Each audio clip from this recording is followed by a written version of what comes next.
প্রথমেই জানিয়ে দিব গোপন আস্তানা থেকে অবশেষে যৌথ বাহিনীর অভিযানে সেনাবাহিনীর হাতে আটক খুনি ফয়সাল।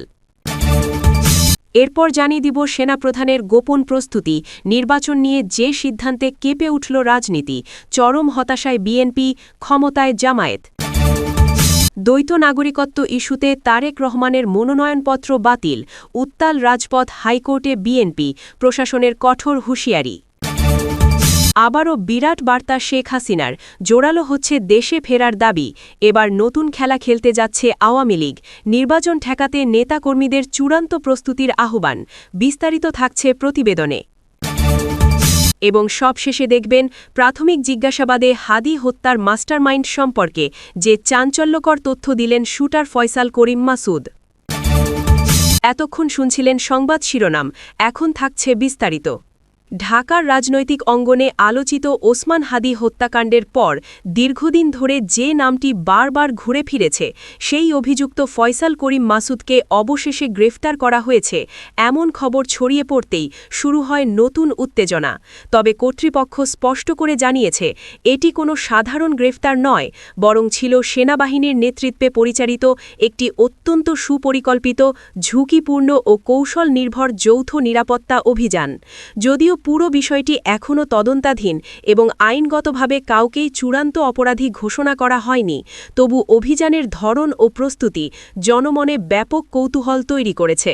নিরাপত্তা সূত্রের ভাষ্য অনুযায়ী ঘটনার পরপরই ফয়সাল করিম মাসুদ আত্মগোপনে চলে যান এবং নিয়মিত অবস্থান পরিবর্তন করতে থাকেন।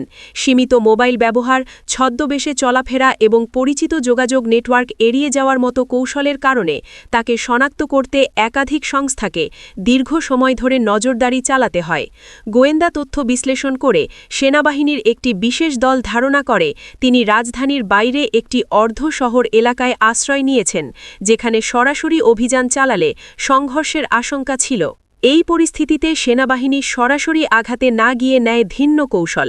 প্রথমে বিভ্রান্তিমূলক একটি নিরাপত্তা তৎপরতার ইঙ্গিত ছড়িয়ে সন্দেহভাজনের গতিবিধি পর্যবেক্ষণ করা হয়। একই সময়ে সাদা পোশাকে একটি দল সাধারণ মানুষের মতো আশেপাশের এলাকায় অবস্থান নেয়। কয়েকদিনের নজরদারির পর নিশ্চিত হওয়া যায় সন্দেহভাজন একটি নির্দিষ্ট স্থানে নিয়মিত যাতায়াত করছেন, যদিও সব সময়ই তিনি ছিলেন অত্যন্ত সতর্ক। অভিযানের দিন ভোরে সেনাবাহিনীর বিশেষ ইউনিট পুরো এলাকা ঘিরে ফেলে, কিন্তু কোনো নাটকীয় ধামা বা প্রকাশ্য অস্ত্র প্রদর্শনের পথে না গিয়ে তারা বেছে নেয় মনস্তাত্ত্বিক কৌশল।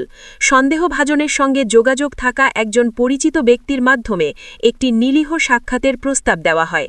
সেই সাক্ষাৎস্থলেই আগেভাগে তৈরি করা হয় শক্ত নিরাপত্তা বলয়, যাতে সাধারণ মানুষ বা স্থাপনায় কোনো ক্ষতি না হয়।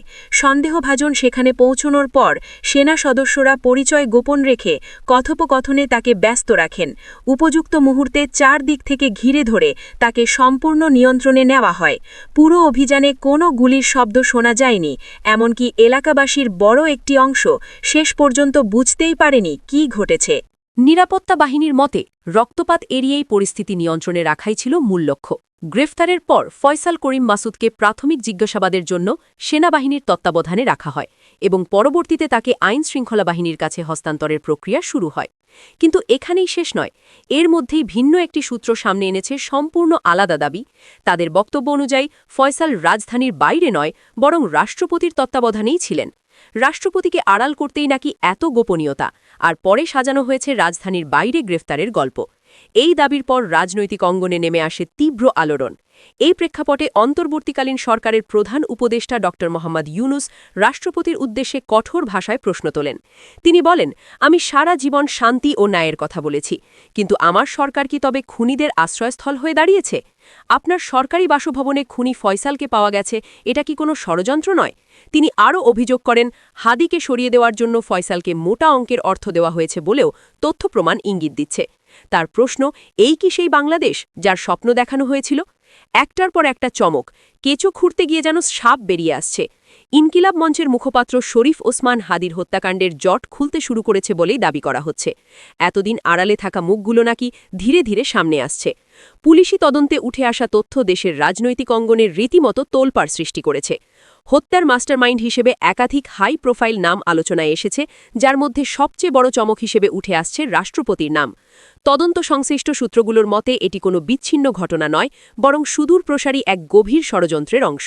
সিসিটিভি ফুটেজ, কল রেকর্ড ও গ্রেফতার হওয়া আসামিদের জবানবন্দিতে বারবার একটি নির্দিষ্ট মহলের দিকেই ইঙ্গিত মিলছে। হত্যাকাণ্ডের আগে ও পরে বড় অঙ্কের সন্দেহজনক লেনদেনের তথ্য সামনে এসেছে। সেই অর্থের উৎস গন্তব্য অনুসন্ধান করতে গিয়েই গোয়েন্দাদের রাডারে এসেছে রাষ্ট্রপতির নাম, এমনটাই দাবি।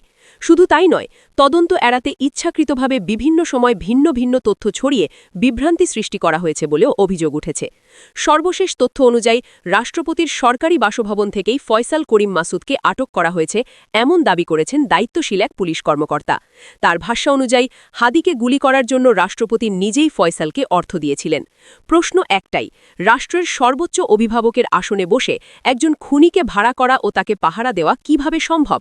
হাদি হত্যাকাণ্ড এখন আর শুধু একটি খুন নয়, এটি পরিণত হয়েছে ক্ষমতা, ভয় ও বিশ্বাসঘাতকতার এক ভয়াবহ অধ্যায়। এতদিন যে সন্দেহকে সত্য বলে এড়িয়ে যাওয়া হয়েছিল, সেই সন্দেহের মধ্যেই লুকিয়েছিল সবচেয়ে বড় ভুল। আর সেই ভুল ধরতেই এবার নড়েচড়ে বসেছে ইউনুস প্রশাসন।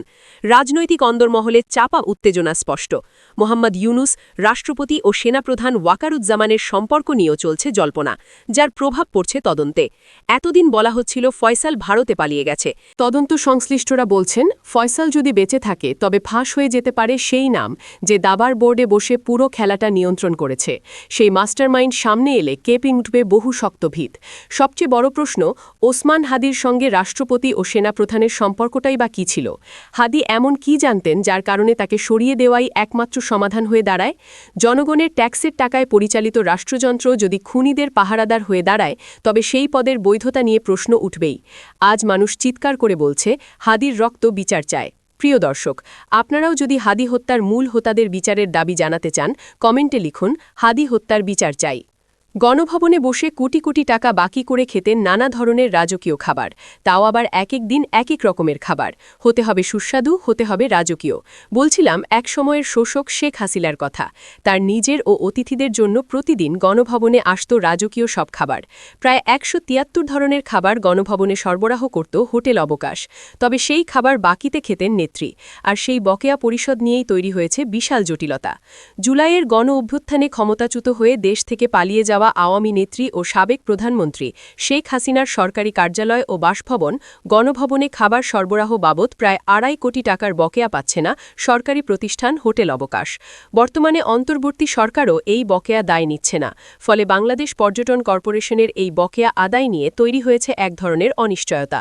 বাংলাদেশ পর্যটন কর্পোরেশনের সূত্রে জানা যায়, বর্তমান প্রধান উপদেষ্টার কার্যালয় ও বাসভবনেও চাহিদা অনুযায়ী খাবার সরবরাহ করছে প্রতিষ্ঠানটি। আর এ খাতে প্রায় ৩৫ লাখ টাকার বকেয়া রয়েছে বলে জানায় প্রতিষ্ঠানটি।